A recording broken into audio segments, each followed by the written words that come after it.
simplement. Protester devant les guichets de l'EDD. Comme vous voyez ici au palais, il n'y a personne. C'est quasiment vide. Mais là, nous, on s'est déplacés. Abdulkarim ninka la dhahdo ee permiga anteriorka iyo exteriorka dadka ka mara ayaa jira ninkaasoo waxaan arkay ciyaal dharyaro iska calaacalayo wallahi 30,000 ee permida maanta aan ku maray dad baa iga soo bixiyo intaaba dariiq baan ku helay ninka noo celinaya wax bilaa macne maalin wax bilaa macne igu celinayaayo wax weeg iska keen 10,000 dadkii aan ku dacwado kastana waxay naga yiraahdeen ninka waxba laga ma qaadayo ila wado Suudalwa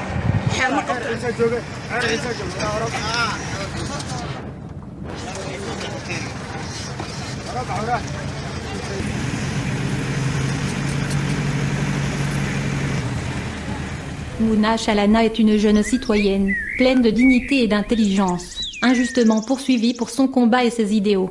Le 30 mai 2020, comme bon nombre de citoyens djiboutiens, elle a participé à la manifestation organisée en vue de protester contre la cherté de l'électricité à Djibouti.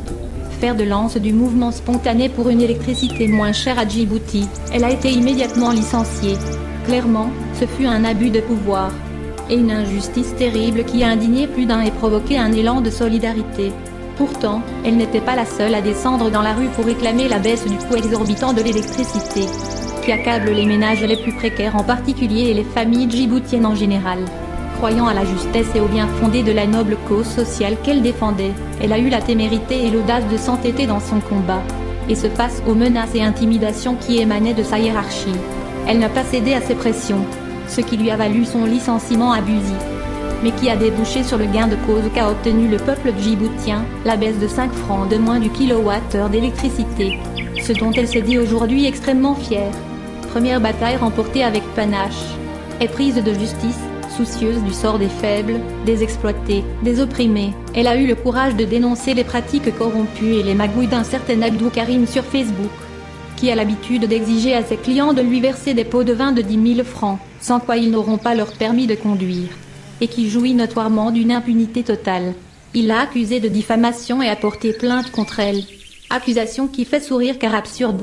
Au regard de la loi, Mouna n'a commis aucun délit, si ce n'est celui de se faire la porte-parole, la bouche des sans-voix.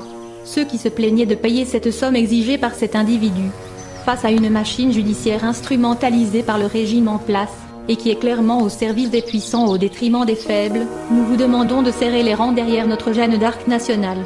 Cette jeune fille est à elle seule une remarquable leçon de courage, une Antigone des temps modernes, et une école de résistance face à un pouvoir oppressif. Elle mérite d'être absolument soutenue dans sa croisade contre un homme qui est loin d'être un ange de pureté et qui veut à tout prix avoir sa peau. Nous vous rappelons qu'elle sera condamnée à payer 300 000 francs d'amende en cas de non-victoire. Pour une fois, soutenons massivement Mouna Chalana, montrons-leur qu'elle n'est pas seule dans cette épreuve judiciaire, et que nous faisons bloc contre cet arbitraire, cette injustice qui se banalise. Tous ensemble, nous sommes Mouna Chalana. La victoire est proche.